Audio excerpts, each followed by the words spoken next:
Fuck.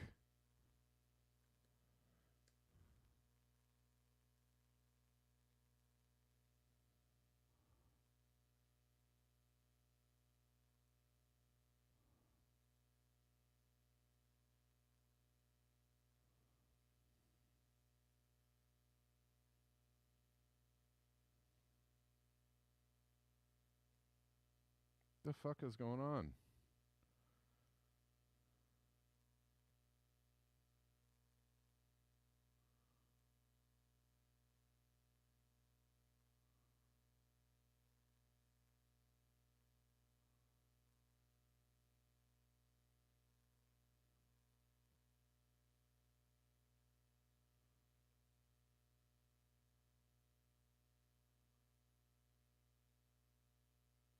Ah!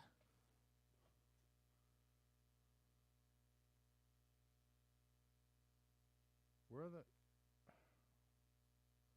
Where's the fucking stream key? Shit.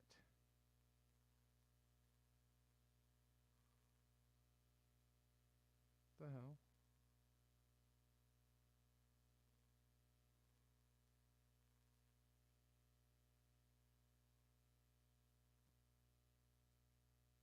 What's going on?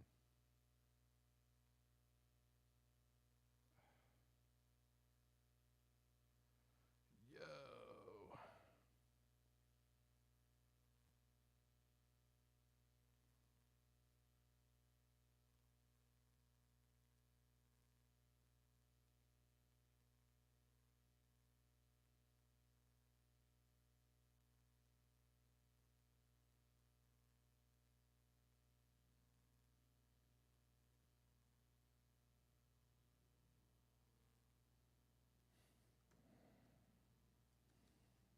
Where the fuck is the fucking stream key?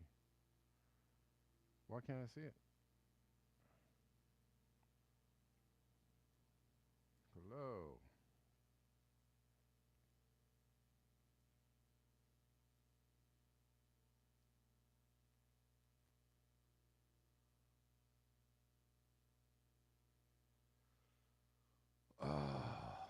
I don't know what the hell is going on.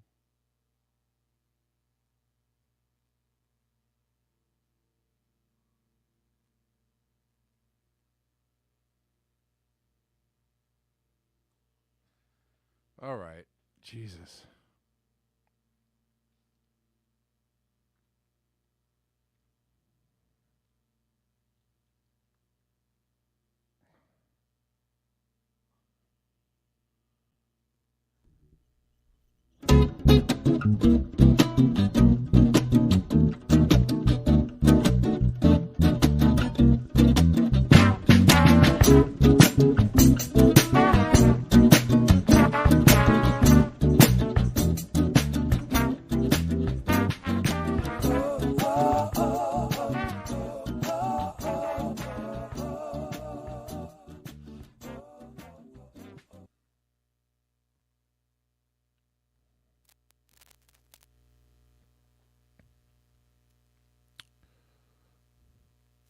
All right. Greetings. Welcome back to Black Bear News, where everything is connected. And sorry about that. I have no idea what's going on. Stream just would not show up to Rockfin. So I don't know. I have no idea what's happening. I thought it. Anyways, whatever. I tried all the things. Tried to restart Rockfin, restart StreamYard. And I mean, there's people on. I'm frustrated because there's people on Rockfin ready to watch the show, and I can't start the show. Maybe it's just a glitch out on Rockfin. I don't know. Do you guys have audio? All right. Anyways, sorry about the late start. I apologize. Just whatever. Technical things happen. And I guess I'll fix it after the show, but this is really rather frustrating because I don't really have time for these kind of things. But maybe the Rockfin stream will show up eventually. I'm not sure. The little red button that says start stream will not turn red. So we're on YouTube and Callin today, I guess, and then I'll try and figure out everything tomorrow. Anyways, got a good number of folks showing up to YouTube. Had a good number of folks on Rockfin. I guess if anybody could alert the Rockfin people to come over here and watch the show, we'll do it on YouTube today, I guess. Just saw this right before I started the show. You know, just kind of putting it all in the flow of things. Earth is really quite sick now and is in a danger zone. I don't know. No, I don't. Boston Globe. I don't want you. I don't want you like that, Boston Globe. Sorry. Earth is really quite sick now and in a danger zone in nearly all ecological ways, this study says. About 2/3 of Earth doesn't meet the criteria for freshwater safety, scientists said as an example. Earth has pushed past 7 out of 8 scientifically established safety limits and into the danger zone, not just for an overheating planet that's losing its natural areas, but for well-being of people living on it, according to a new study. I just heard somebody, and I just heard an alternative journalist who I hold in high respect, just absolutely blowing it on, talking about climate change with no facts, no scientific facts anyways, just utterly embarrassing and shameful. And I wish they would stop doing that because you're just looking not very good there. Anyways, I mean, if you are halfway alive, you know that something is going on. I mean, we took insurance companies and businesses saying that they were seeing a fallout from the jabbies, last year, right? They took this, the business signals to confirm that there's something going on, right? Again, yes, creative experiments. State Farm just dropped insurance for all houses in California due to climate change. Why would they do that? Why would they do that? Why would they do something that was like super bad for their business, or do something that was, protective of their business if there was nothing happening? Anyways, they're worried about losing money. They're worried about paying out money on claims. That's why they're doing that.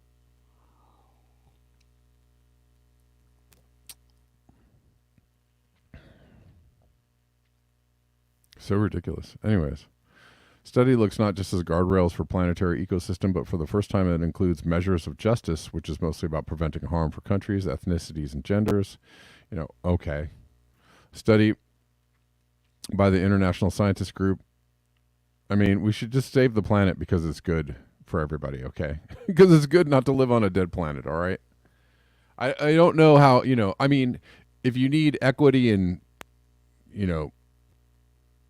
all that kind of stuff in order to have a reason to save the planet, your priorities are a little bit, you should not do things that are harmful to other people. I think that's, kind of just basic logic. But we should save the planet so that it does not fall into a state in which it cannot sustain life on Earth. Not, I don't know, whatever. I think I think the reason why they say stuff like that is because, wealthy white Western people are somewhat sheltered from the realities of climate change. And I get it. I get why they're saying that and all that. But, wealthy white Western people are incredibly sheltered and incredibly entitled. and can't, are not going to experience climate change as much as, as quickly as other people, but they are experiencing it as well. I mean, okay, State Farm stopped insuring homes in California due to wildfire. Whose houses burned down? Not poor people. I mean, some poor people, but not. It was rich people whose houses got whacked in a fire in Malibu and mudslides in Santa Barbara. Rich people. It wasn't poor people.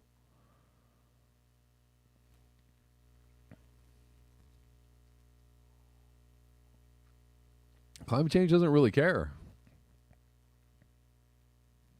Anyways. Oops, sorry. Study by the International Scientist Group Earth Commission published in Wednesday's journal Nature looked at climate, air pollution, phosphorus, nitrogen, contamination of water from fertilizer, overuse, groundwater supplies, fresh surface water, the unbuilt natural environment, and the overall natural and human-built environment.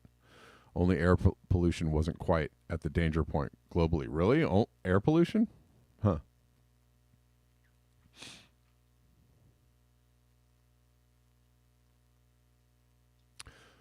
We are in danger zone for most of the Earth system boundaries, said co-author Christy Eby, a professor of climate and public health at the University of Washington. It's not a terminal diagnosis, they go on to say. The planet can recover if it changes, including its use of coal, oil, and natural gas and the way it treats the land and water, the scientists say. Oh, really? Well, that was the worst thing. That was the dumbest thing they ever said. That's the most ignorant thing in this whole article. We're fine as long as we buy the right light bulbs and cars and stoves. And we just treat the land better. Okay. I mean, listen, if we started treating each other better, if we stopped polluting the poor of the world, right, sticking factories where all the poor people live, away from where all the rich people live, but enjoy all the goods of the factories, or maybe own the factories and run the factories. If we stopped doing that, yeah, we would certainly help the planet.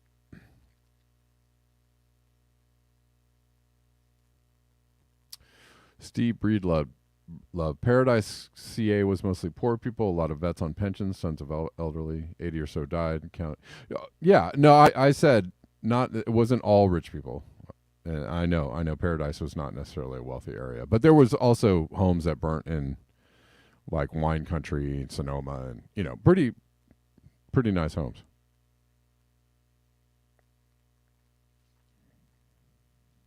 But you're right. They're going to have a way harder time rebuilding or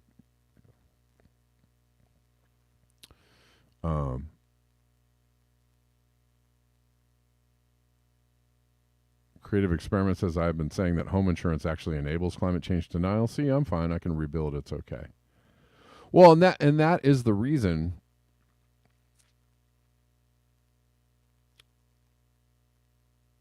why, when people are like, oh, really, climate change is real. Why is Obama buying a $6 million home on the coast? Or why are these wealthy people buying? Because they don't care.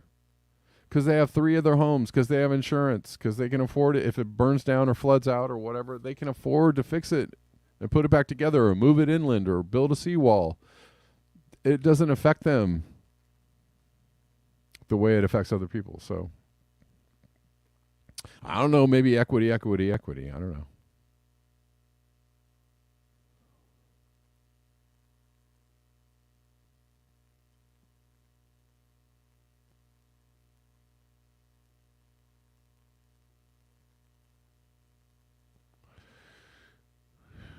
But it's gonna, it affects everyone. Equally, no, but it affects everyone.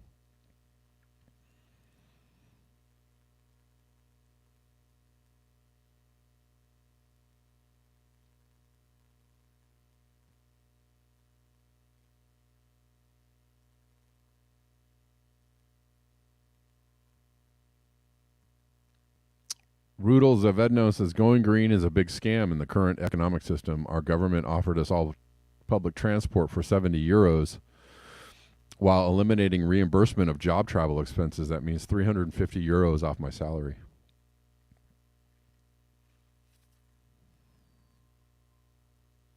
Anyways.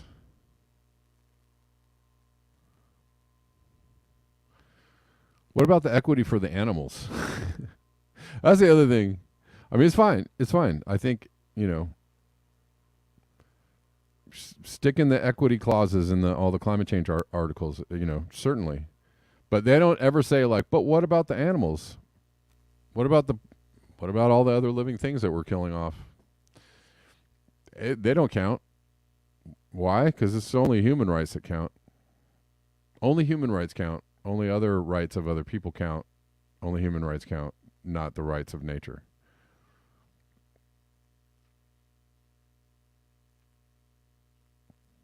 So your equity is a little thin. Your equity rings a bullshit, actually.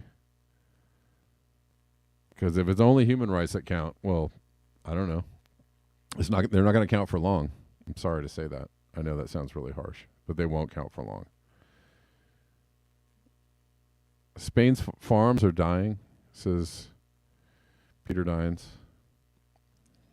Their pastures are disappearing. Their livestock is becoming too expensive to even feed. Their ministers resort to calling for the EU crisis mechanism to be triggered. The climate crisis is now an EU farming and food supply crisis. Spain and Portugal have requested the activation of the European Food Security Crisis Preparedness and Response Mechanism, which could provide up to 450 million euros. However, other EU nations have been hesitant to initiate the mechanism. It requires unanimous agreement.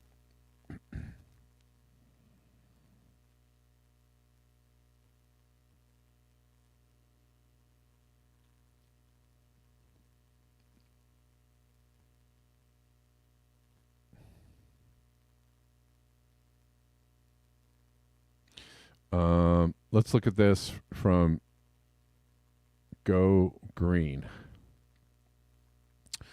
And it's a good little article about degrowth,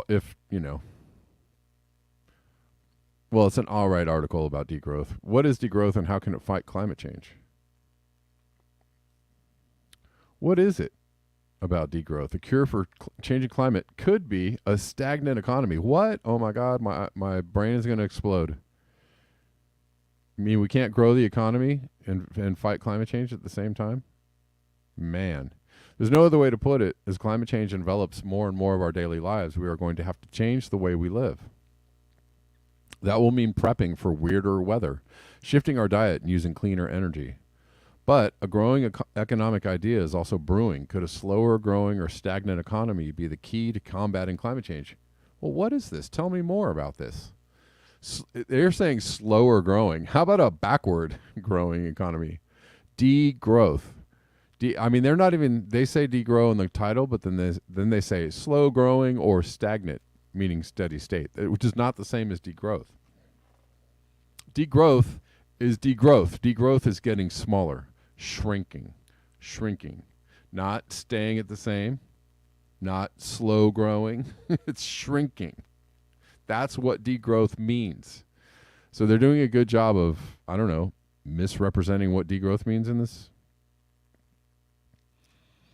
I think they're trying to just really like soft sell this, like, put on the kid gloves.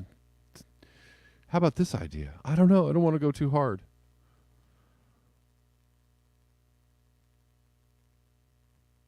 With more economic growth, climate mitigation is more difficult to achieve because with it comes increasing energy and material use, which in turn needs decarbonization, says Lorenz T. Kieber, an environmental systems and policy graduate student at ETH Zurich, and author of a 2021 study in Nature on how the economy and climate are intertwined. So this is like running up a downwards accelerating escalator. It's no secret that most of the world's biggest polluters tend to be those with the fastest growing economies. And some experts argue that green growth, the idea that we can keep fostering a growing economy, but at the same time lower emissions and use our own resources more sustainably, could be the answer. A key part of the green growth is what's called decoupling, tearing apart that bond between more growth and more emissions. That's a lot harder than it sounds. Studies upon studies have shown that decoupling our economies from emissions is a lot harder and happens a lot less than it seems. What these studies have shown is that green growth is not happening, or it's happening in very few countries, says Timothy Parikh, or Paraguay. Parikh, an ecological economist and author of Tell Me More About Ecosystems Services, Timothy.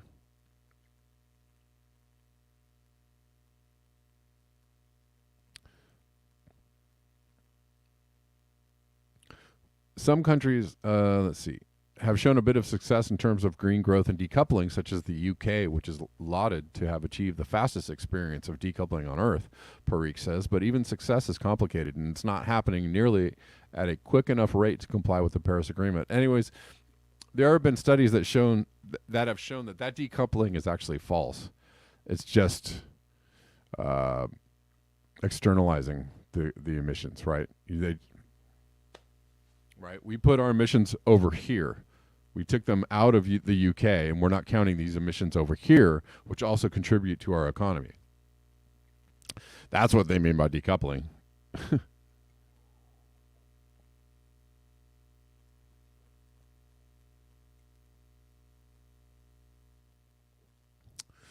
Let's see. Did Rockfin ever show up? No, I guess not. Sorry, I don't know what's going on with Rockfin. Sorry, guys. Some countries, I read that. So where does that leave countries with big, growing economies? Ecological economists argue that there is a way for these nations to lower their environmental footprint while maintaining the well-being of their residents, dubbed degrowth.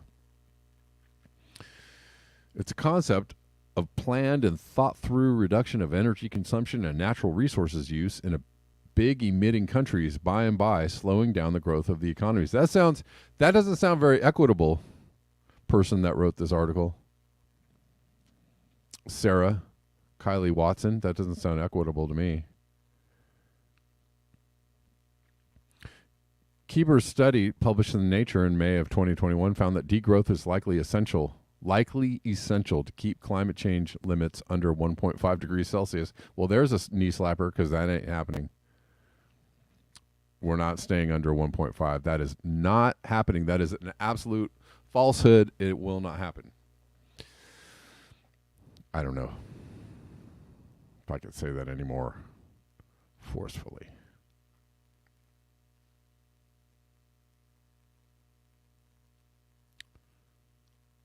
Degrowth, at its essence, is an alternative to capitalism. Parikh says, but what it absolutely is not, he says, is a planned recession on purpose. No. Not only does pausing economies for a moment do pretty little for climate crisis, look how ineffective COVID-19 was at reducing emissions long term. Well, because, all right, I'm almost done reading this article because it's rather poorly written. But it also hits the poorest and most vulnerable people first. Parikh says to picture economies like people with metabolisms. When you're young, you need to eat lots of food, and as a result, produce lots of waste. Oh my God! Now they're gonna. Oh my God! So for the older Western economies, we're gonna have to degrow pretty quickly. But these emerging markets economies, they're gonna we got to let them grow and get big and strong. God dang it. Oh, my God. All right. Sarah. I'm going to give you a D- on this. I can't read anymore. No. Wrong.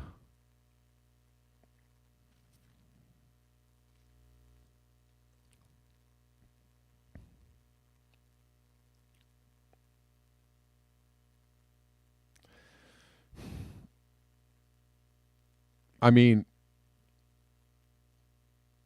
somebody's going to have to feel uncomfortable if we're going to do something about climate change. Somebody's going to have to feel uncomfortable. I would prefer if it was the wealthy who feel uncomfortable first. Let's start with the mega wealthy. Sure. But if you understand that if you live in a Western country, a Western economy, and you're even middle class, you're in the top 10% of the entire world. So you're going to have to get uncomfortable a little bit too. And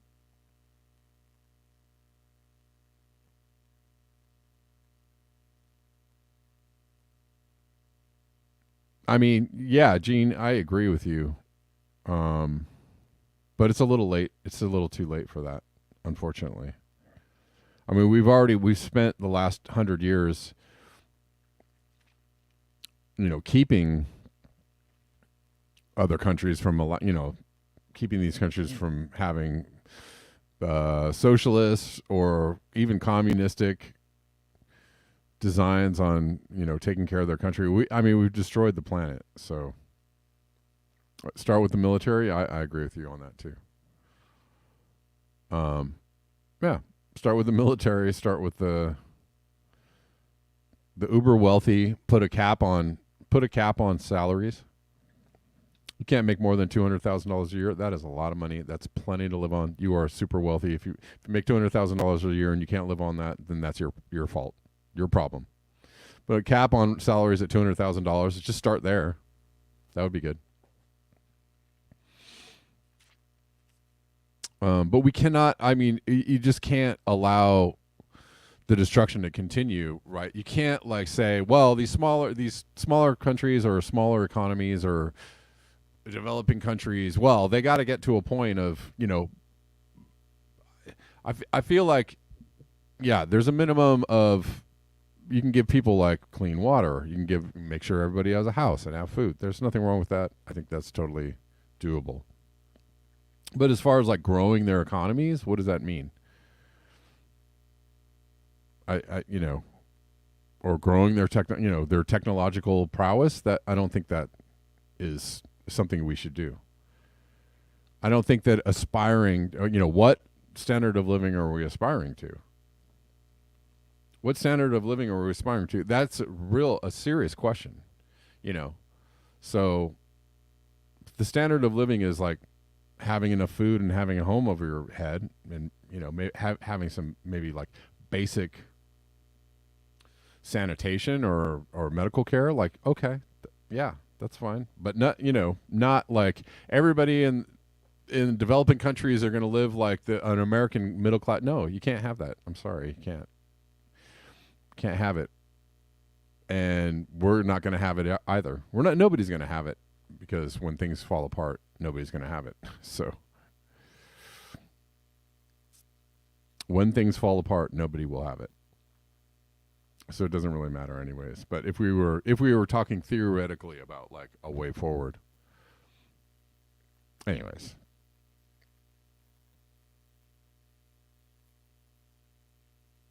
And if we're talking about going back to being, agricultural, where people have very, very small amounts of tech, but mostly everybody's growing their own food and living a very low emission lifestyle. Well, then we're talking about how most of the world lives anyways, right? Agriculturally, living off the land, not having a whole lot of stuff. What we might call poor, most of the world is already there. So no need to do anything.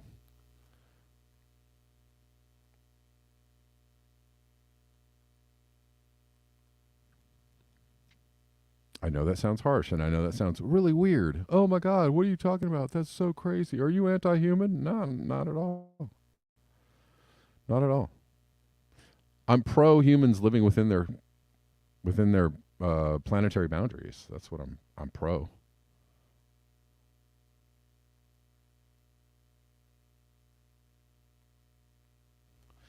But it's too late. It's too late for all that stuff, because we've pooched it.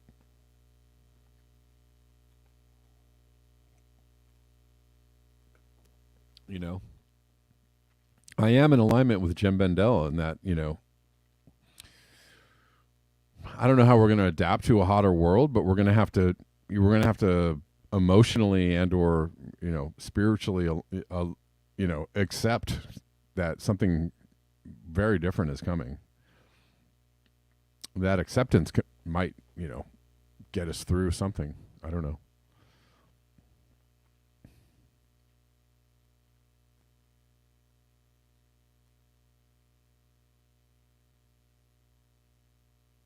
But right, so like, when you look at the right now, when you look at the overshoot, or how many Earths worth of resources each country uses. You look at those graphs. People in Western countries use like 5 Earths or 3 or 4 or 5 Earths, right? And people in India use, zero point 0.7 Earths worth of resources, right? Well, so no change necessary there. No change necessary, right? But what do you mean? Oh my God, they live in poverty. Right. No change necessary there. That's why they don't emit all those emissions. There's a direct line between being poor and your carbon footprint. And it's just the weirdest choice in the world. You have to choose to stay poor if you don't want to keep destroying the planet. And people that are, even in Western economies are going to have to choose to be poor or a lot poorer. And so, I don't know. Why is Emoji says why is Derek Jensen a persona non grata by woke lefties? Because he doesn't like green growth.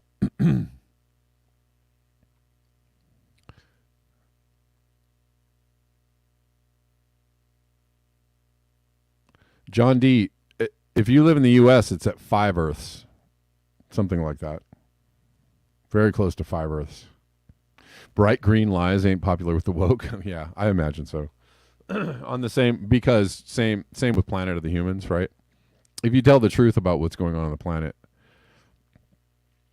they don't want you to hear that, because they want you to hear like, well, if we live sustainably over here and if we help grow the economies of the poor, help these developing nations get their economies going, but we cut way back in our economies, the Western state, but we can even, but we can still, there's time.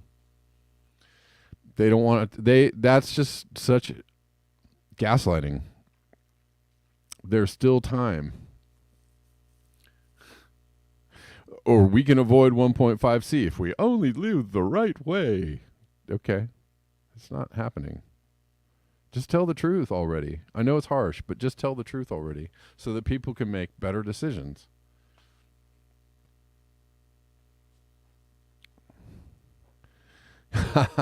That's funny. He said something about trans surgery being incompatible with well, it is, and he's right, and he's true. And if I sound turfy, I don't care.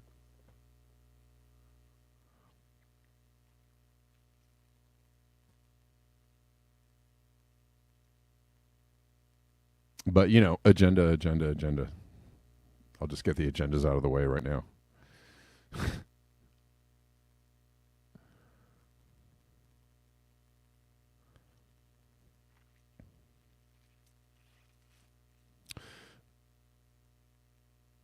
I mean, if there's a medical procedures, obviously unimportant medical procedures like, cosmetic surgery, right? I'm not talking about like facial reconstruction of somebody who was in an accident. I'm talking about cosmetic surgery, right?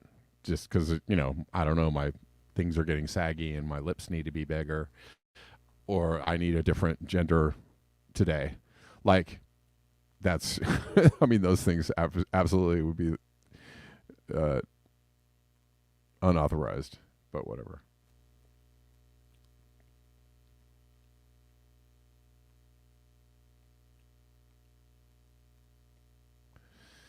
Darn it. I've been reported for turfiness. Darn it. All right. We've been blah blahing a whole lot today. I apologize for starting the show late. Couldn't really try to go a couple more minutes past the time. Again, I'm not saying that people shouldn't, feel the way they feel about their gender or their sex or whatever. Do you feel good about it, and just,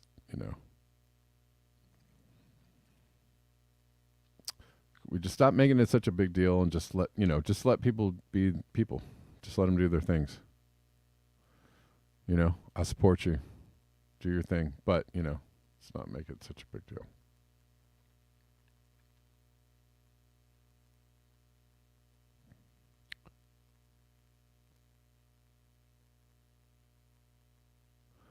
All right. The coming El Nino is unlike anything we've ever seen before. In my opinion, it's because we are in a runaway global heating mode with no way ever to cool the planet again. This Fenrir, who, is fairly aligned with a Arctic news, Sam Carana type outlook on what's going on. It's possible that we could breach 1.6 C this year. Whoa. Slow down, Fenrir. I mean, they're admitting as much that we're at 1.5 or we will be at 1.5 or 1.5 will be breached. But don't worry. That doesn't mean things are bad. It just means it's bad once in a while. And then it'll go back to being good. And then it'll be bad. And then it'll go back to being good. Anyways. He's retweeting Dr. Thomas Smith. What is weird about this anomaly? Oh, he said we'll breach. Okay. You guys think we're in runaway heating? What do you all think?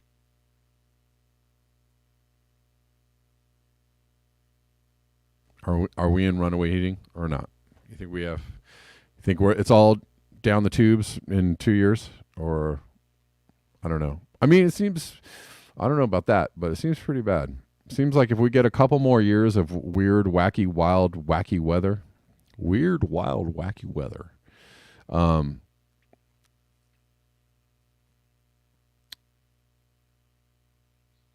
then it won't matter whether we're in runaway or just severely messed up. It won't really matter. If we get enough weird weather that, crops start going down all over the world and business as usual gets harder and harder to maintain, well then,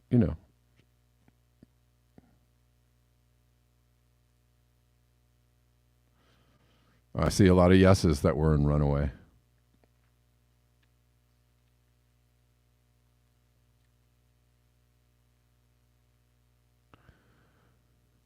It is a weird acronym, Poppy. Gene asks Kevin, question, can there be an El Nino if all the oceans are hot? I don't know. I mean, it's like they say El Nino, and yet the way that the sea surface temperatures look on a graph, it's like, what do you even call that? That's just, boiling ocean syndrome. Is there a historical context for that? Remember that time we were in boiling ocean syndrome? Yeah, it's a good question.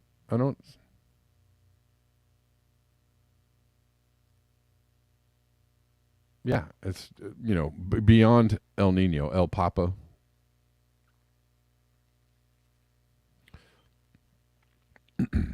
The whole ocean is abnormally warm. So is the Atlantic. What this means for El Nino and the global weather teleconnections is uncertain to say the least.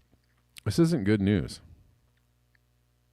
Anyways, he goes on to say speculation at the moment, but definitely possible because both physics and maths are in alignment now that we are in runaway global heating. Terminal shock defined as onset of sudden catastrophic human species collapse. But, this is from a little while ago, too. This isn't the latest. But we're just way out over the ledge as far as ocean heating goes.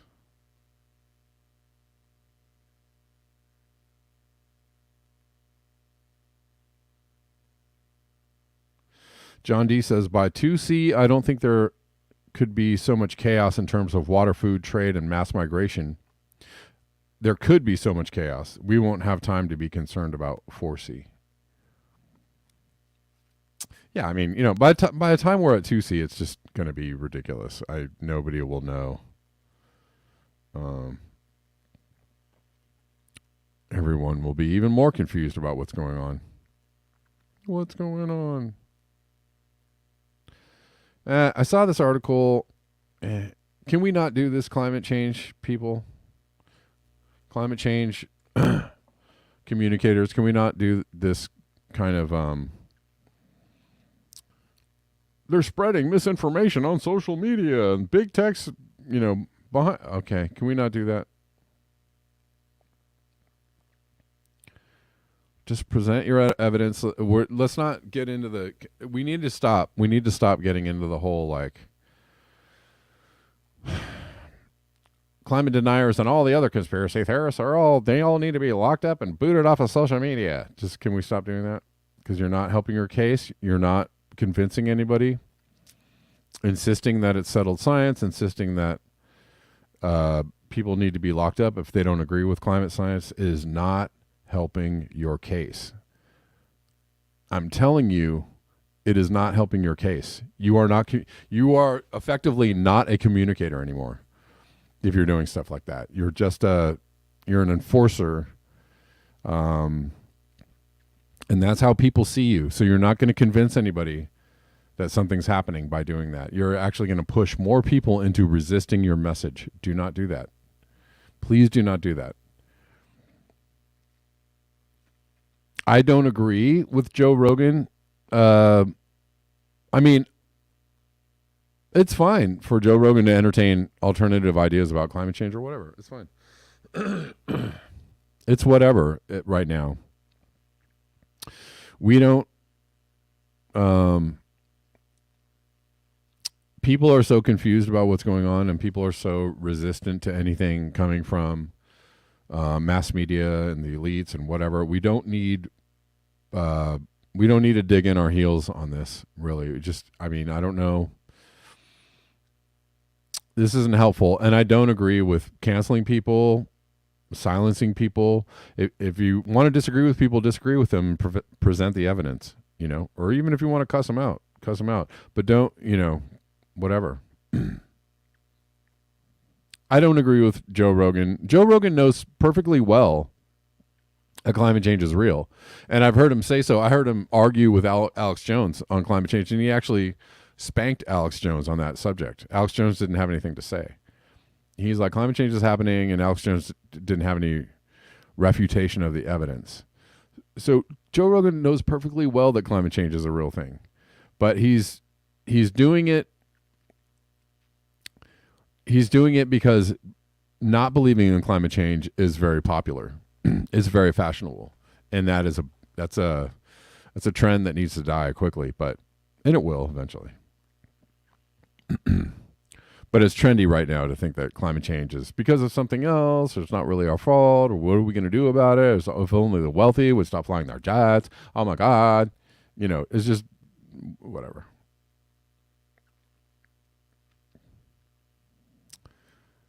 Clip of celebrity podcaster Joe Rogan touting a conspiracy theory that links global warming to Earth's magnetic field. That's actually not, there's evidence that magnetic poles are shifting, and I don't know if you can blame, all the entirety of climate change on it, but it's calling it a conspiracy theory is actually somewhat scientifically misleading. And he goes on to say so in this article. So it's like, you're calling it a conspiracy theory, but then you go say well, yeah, the magnetic poles have shifted. So it's like, this is an F for me. Christopher Teague, this is an F. Don't write junk like this, man. Nobody needs this. A conspiracy theory that links global warming to Earth's magnetic field has gone viral on TikTok, despite the platform's new policy prohibiting climate misinformation. That is bad. A new report warns. You want to convince more people that climate change is a hoax? Don't allow them to say what they want to say on social media. And then everybody will go, yep, that's it. That clinches it. It's a hoax. You've done yourself a disservice. It's the latest report to highlight how big tech companies continue to fuel false and misleading. And then he brings in the old well, if only big tech would get on board with censoring people, then we could have a better world. Yeah. Ugh. I don't know if this guy is not helping anybody at all. The report released last week by watchdog nonprofit Media Matters, which is like a Hillary Clinton, like a Clinton Foundation. Media Matters are bad people, so they're not ones to go to for the truth. Identified 7 TikTok videos promoting the so-called Adam and Eve theory, which purports without evidence that, again, if you have to say stuff like that without evidence in your writing, then you're actually propagandizing people. Just say what you got to say without telling false and baseless claims, right? That kind of stuff. Yeah, this is terrible writing, terrible journalism. Don't do it.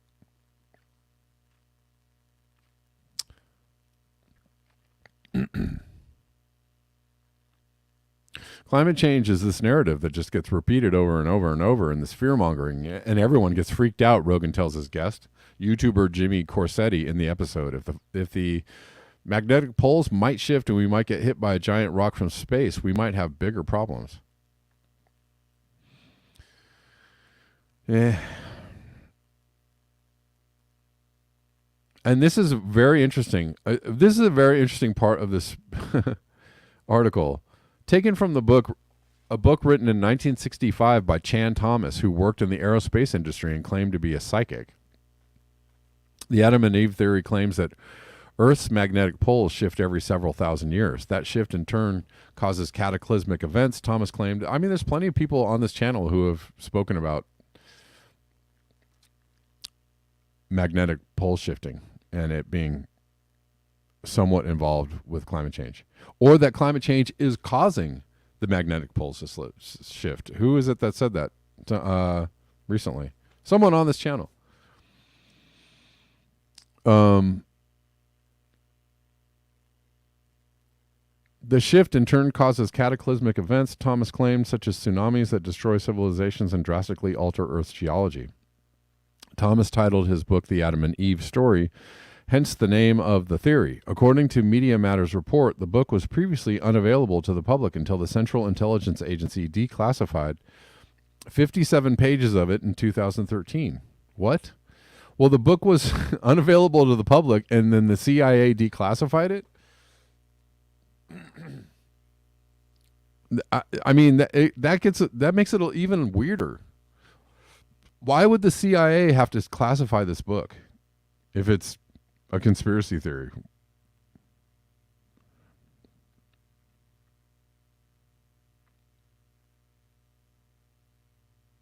I don't know. It's very bizarre to me. Anyways, the book has fueled conspiracy theorists, some of whom believe today's climate-related extreme weather is an indicator that Thomas's claims are true and that a shift in Earth's magnetic field is approaching, the report's authors said.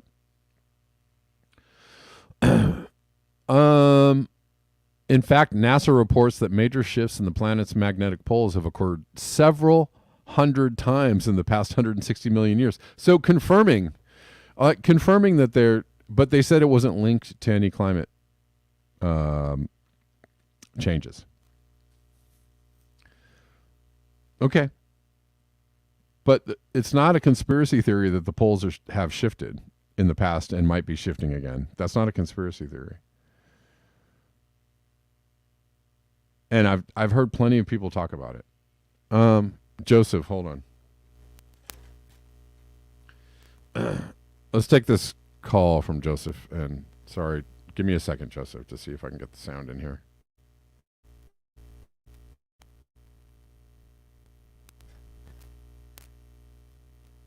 Let's try it out. You there? Hold on, man. Say something else. Yeah. We'll try it again. You there? Joseph? Hello? One more time. There? Oh, all right. We're almost there. You there? Try. You're almost there. Say something. You're so close. What am I close to? Being heard. All right. That's always good. Yeah, you're there. All right, I got you. How are you? I'm good. How you doing? That depends. Opinions vary. Okay. Right. Right? Results may vary. Yeah. What do you think about the pole shifting? Well, I have actually had a conversation or two with you about that. I wrote extensively about the poles, something that relates to the poles shifting, and again, it's all about the rates of change, right? Yeah. The details, devil's in the details. So yeah, every inertial change you make to Earth, digging stuff up from below, bringing it to the surface, changes how the Earth basically vibrates, and it's a gravitational relationship to everything relates to the inertial states of its layered makeup, which you see our effects easier rather in the oceans, and how Jim Massey in particular talks extensively about a lot of works talking about the layering of the materials in the ocean due to human effects. Right. So that in turn affects the rate of change, and oscillation becomes more random, forcing EM field shifts, pole shifts. Right. We are affecting everything. Right. We're not causing the pole shift per se, no, because there's a galactic precession, and there's a really cool video. I'm sorry, I forgot who made it, but it really shows the galactic pattern that we are part of. And it's kind of like how a jellyfish moves, and we're in one of the legs, and the Earth goes backwards and forward like the legs would on a jellyfish. And so our magnetic field shifts according to that. But if we're wiggling around a lot more inside to out and changing the frequency of how we vibrate, our little leg is going to force against that, and you're going to experience bigger turns, like going on a zipper ride. If you go against the pull of the zipper as you're going up and down, you can cause yourself to flip over. Right. Remember that ride at the fairground? Yep. Same thing. Ultimately. Yeah, I mean, that's the thing is, I really, this article is really disappointing to me on multiple levels. But I've heard so many people talk about the pole shifting, and it's a thing that's happened, right? And in this article, NASA confirms that it's a thing that happens. Yeah. So it is not a conspiracy theory at all. And so it's just for them to do this whole conspiracy theorists is talking about, and Joe Rogan and we need to quiet them up on social media, and we need to take their videos down and ban them. This is horrible. This is a horrible, horrible thing to say. Right. So, and we're watching it in real time accelerate, and they've linked it to what I just said. Do you remember you had someone from the Netherlands, Hipsataki? How do you do? I think it's Hepsataki was his handle. Yeah. This is way back. He pointed out an article I read. I think it was in Scientific. I'll try and find it. I'm sorry. Yeah. But it talked about the sudden melt of Greenland ice and the relationship to the pole and the lunar orbit. I mean, it was a peer-reviewed paper of some length. Yeah. Oh, I'm sorry. Keep going. But no, that's it. That's some solid evidence with current, mainstream university stuff happening, and that you can put in your book of how to push back on that stuff. Right. Yeah, man. I just, I'm really frustrated by the disconnect these days, and people who are capable of, who are capable of thinking through, issues without it becoming a whole, cancel culture kind of thing, where if you think the wrong thing, or if you have the wrong idea, or if you think through, it's happening everywhere. And even with, people who are quote unquote doomers, right? Oh yeah. Oh yeah. Well, you can't. You're saying that green technology is bad, and that you even suggested that maybe overpopulation is a problem. Canceled, right? Right. Like, get out of here. You are a very bad. Who are you, Hitler? If you it's don't like, check off the right issue boxes, yeah. yeah. So it's just, I just am not a fan of this kind of thinking. Promoting this kind of thinking. There's people that won't talk to me because I listen to Jimmy Dore. Right. Yeah. Right. Exactly. I've had multiple. I don't know. Issues, not issues, but maybe back and forth with people in the chats who told me that Jimmy Dore is Satan or something like that. It's just like, all right, Over one particular thing, right? which tends to not even be true what they're saying. Yes, and no, I don't agree with Jimmy Dore. He's horrible on climate change. Well, not horrible. He's getting better. Oh well, no, he actually used to be better. Now he's getting worse because again he's suffering from Joe Rogan syndrome, which is like, and even Kim Iverson, like all the alternative journalists, lefties, who used to understand climate change was an actual thing, have now started to go, well, I don't know about this climate change. I don't know, right? Because look, I don't think it's because they're bad people or even I think they're kind of bad journalists when they do this, but because they have understood that they've been lied to about so many things, right?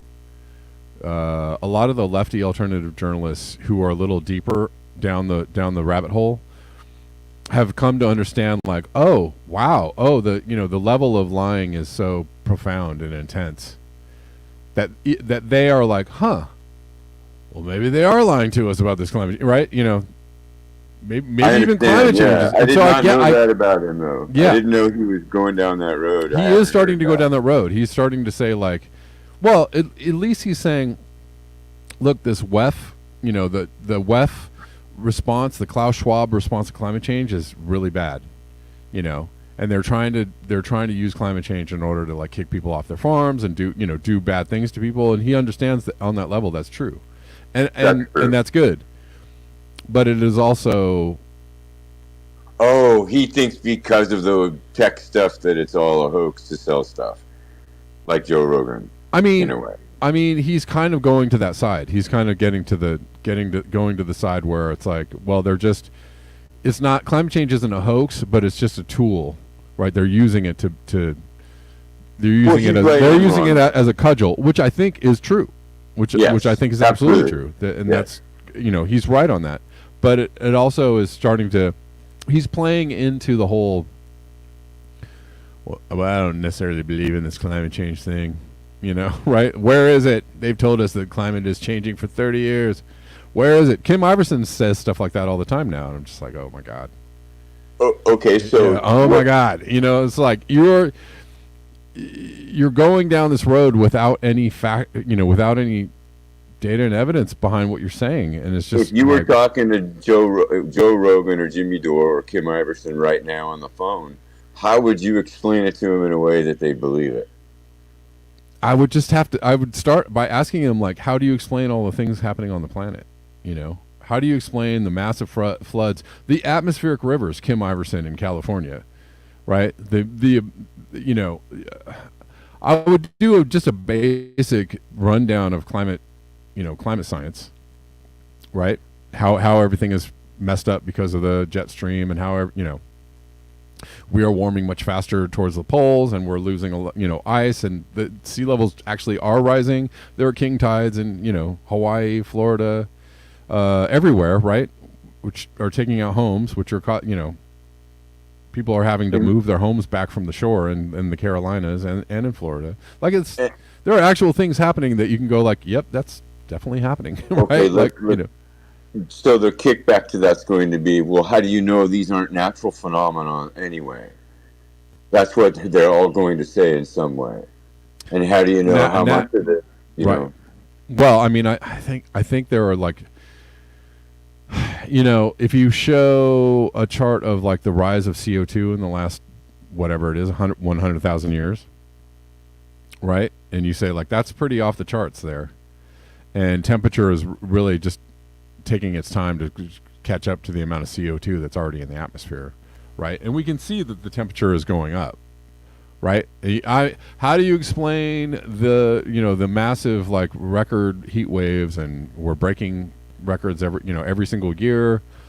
All the major rivers of the world running low at the same time. Like, how do you explain that kind of stuff as natural? Well, okay, so you remember the video that Sabina did about the CO2? Yes.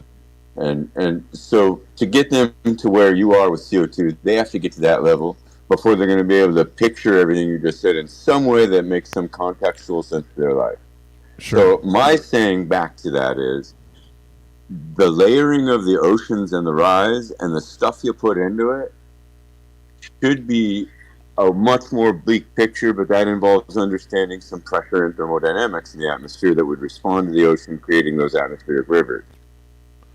And to me, that's really visceral because it ties it all together. But if you stick to CO2, really hard to do that. Well, I mean, there's also I think that there's just so many things together. You could there are the graphs of the sea surface temperature, being off the charts. There are, there's the loss of Antarctic ice extent and glaciers, and right, and glaciers in the Himalayas and glaciers in the Alps and glaciers, right? All the glaciers are shrinking. That is undeniable. That's an undeniable fact. And I don't know. Yeah. I mean, I guess you could say that that's natural. But if you have 40, 50, 60 years of climate science and scientists saying, hey, if we keep doing this, this is where we're going to end up. And now that we're here, like, you're going to just say that's natural? I don't know, right? Like, it seems a little bit convenient to suddenly say, like, this thing that people have been studying for decades, right? And there's a cause and effect of pumping more CO2 into the atmosphere and having, and there's also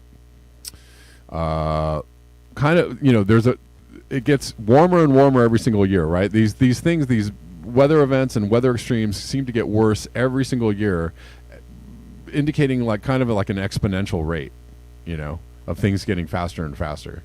Okay, so and you'd have to ignore all of these things happening, in order to say what mechanism would make this natural. If you can get them that far, Kevin, if you can go there, right there, then you got to say, and that represents less than 1% of the actual input of energy or thermal mass that humans have done, and that's all in the oceans. And our continual input of all of that stuff is what keeps it in the oceans.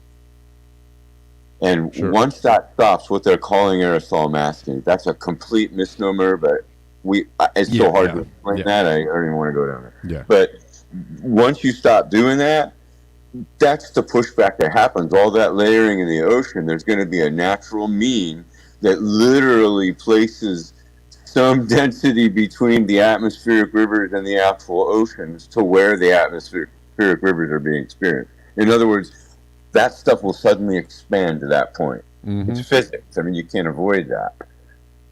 Right. So that's the level of scary that we're at, which is like 98% more than just the CO2 that you're trying to scare them to. And I think they know that because they have, like you said, how do they not see it? Well, and I would also just try to draw a line between, okay, Kim Iverson, they've said they've been scaring us with this climate change for 30 years, and where is it? Well, where, are you paying attention to the extreme things going on the planet? Like, you really have to ignore a lot of very, very obvious things happening in order to say there's nothing happening, right? To say that there's nothing happening is pretty, I don't know, it's intentionally ignorant, I think it's like intentional ignorance. Like, you cannot deny that something is amiss, right? I think it's like a sea anemone that, if you tickle one little leg, it might be okay, but you touch it and it closes up. I think that's what's happening. Right. Right. And it's just, I would just draw a line between what has been, what has been said about what was going to happen for years and years and years, and now what is kind of slowly emerging as, a global phenomenon, as something, something that you can see and touch and taste, right? You can feel it. Like, you don't have to go to the Arctic. You don't have to go. There are during the summer or last summer there were pictures all year long of like or during the winter. Sorry, where's the snow in the Alps, right? Where did all the snow go? Where's it gone to? It's gone. It's not there. Me talking to someone in Chicago saying that there was no snow this winter, right? And me talking to quite a few people on this channel, people would call in and say like, yeah, well, I live in Maine or I live wherever, and there's been no snow. Which is highly, highly unusual and indicates something is amiss, right? And this isn't just 1 year. It's not just a 1 year anomaly. It's not just like, oopsie. It's this has been going on and escalating over the last few years, and it's been fairly obvious to people who are paying attention. You can also ask a question: where did all the insects go? You can also, there's just so many points that you could hit. Like, we are impacting the earth in so many ways. I understand, and you understand it, but and the whole thing about, the guy that called in was trying to say like, I was trying to say like pollution and climate change are the same thing. They're not different things, right? Right. Not at all. They are absolutely tied together. You can't untie them, which is another thing that Kim Iverson has been saying lately. It's like, okay, you can't. So you think that polluting is hurting the earth, but belching emissions out for, day after day, 24 hours a day, 7 days a week for decades upon decades, that amount of pollution, that doesn't affect the earth? Okay. Really? Tell me more. So explain how earth, it doesn't affect the earth. Tell me how it's just, it's fine. The hidden part in all of this is, to the earth, all of it's pollution. Right. Everything that we build that's pretty or ugly or our waste are both equally disturbing to the ecosystem. Right. And that's what is being rebelled against by the people we're talking about in particular. It's hard to let go of I run across this in people I love very much, so Yeah. I don't know how to cross that bridge other than to show them a different thing, before it all collapses. And well, it's also kind of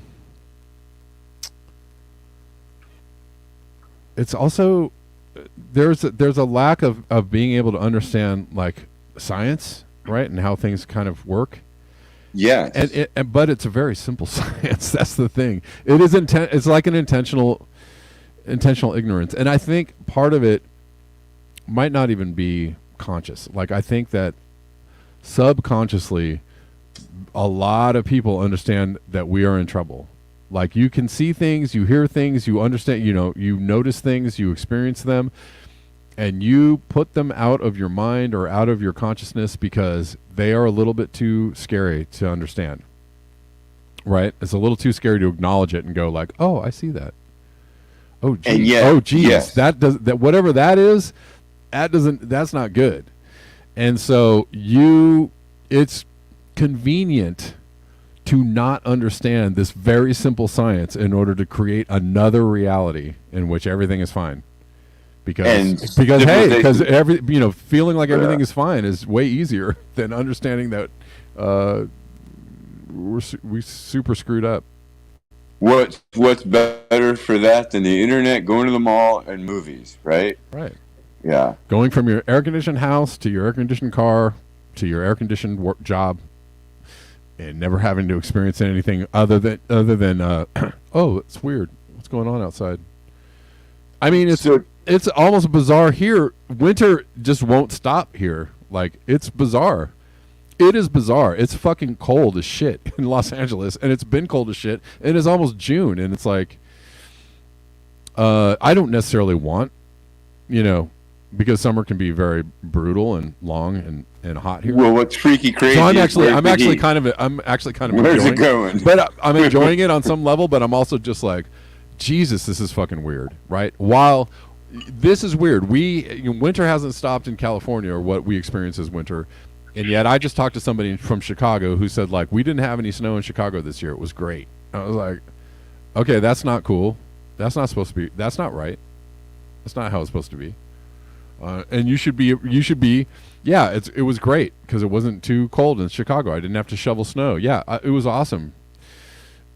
You should be frightened out of your pants about that. It's just it's not registering on people's radar as like very bad things. This means very bad things. Yeah, yeah, and everything that they hear is so misconstrued. Like aerosol masking. Well, that gives the parts of the atmosphere isothermic properties that allow them to move energy quickly and efficiently. And where do they move it? Wherever it has the most capacitance and access to. So wherever there's ice or a lot of cooler water, you're going to move the heat there, and it's going to make really strange patterns like what you're talking about because of all the thermal mass in play in both ocean, land, on the surface, and in the air now.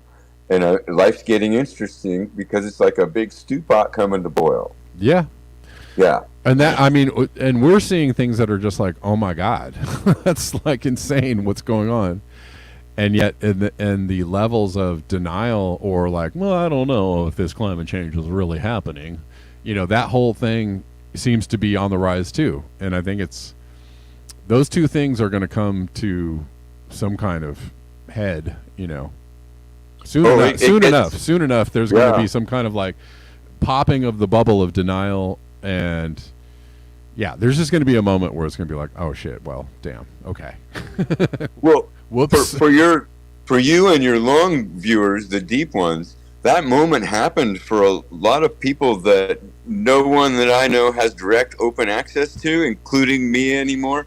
But the whole uplift of the Kevin, I lose names a lot lately. The big mountain range that goes across the Yellowstone region. Oh, it's not the Rockies, is it? Not the Rockies. The next one over. The Sierras? No. I don't know. Towards the east, big, huge things. Oh, that way. Yeah. I don't know. They uplifted some 14 centimeters in less than a year. I mean, it's just incredible. And a lot of things started changing then. And somebody's bubble burst then. They didn't understand everything, but the physics we talk about, that's what came out of that. Or part of it. And that's a lot of stuff. And they're not knowing what to do about mountains uplifting very suddenly and lunar orbit shifting and oceans rising rapidly creates a lot of disdain in the governments around the world and what to do about our 8 billion people. Right. Right. Everybody's saying the Tetons. Are you talking about the Tetons? The Tetons. Thank you. God, why can't I remember that? Thank you, whoever did that. The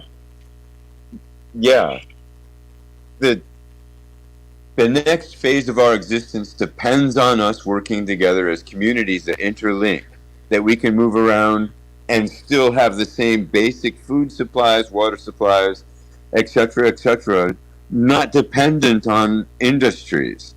And why? Because industries are dependent on a much larger interlinked system with much more complexity. Right. And Nate Higgins did a recent upload. I watched it just early this morning with someone from Lebanon. And it's a great video because Lebanon is going through an accelerated version of this. And she talks at length about her responses and the group she works with. You might be interested in that. I should have sent it to you. Sorry. That's okay. I'm going to look it up. Nate Higgins? Higgins. Is that how you say his name? I don't know. I think I get it wrong half the time. Sure. It's this is okay. I know he's pretty good. I don't watch him. Jocelyn Faith. Yeah, Lebanon Beyond Resilience. Exactly. Okay. And for my own sanity and yours, there was an episode of The Big Bang Theory where, Sheldon's making Amy watch the whole Indiana Jones thing. And she killed his whole Jets and mine by saying something that I didn't realize. The whole plot is not dependent on the main character at all. You can remove him from the original movie, and everything works out exactly the same, no matter what.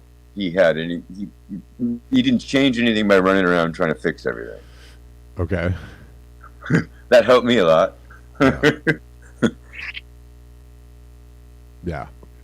Well, hey man, I gotta end this, wrap up the show, but it's always good to talk to you. Thanks. You too. Yeah. Appreciate it. All right, man. All right. Bye bye. Peace. All right, guys. Thanks for hanging out and thanks for listening. It's one of those shows that just kind of went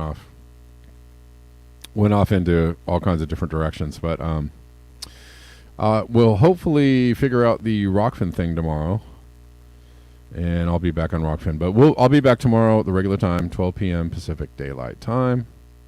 Appreciate y'all hanging out with me today.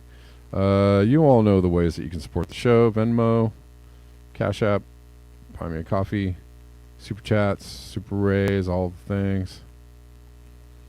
And I'll see you tomorrow, and thanks so much, guys. Until next time, peace.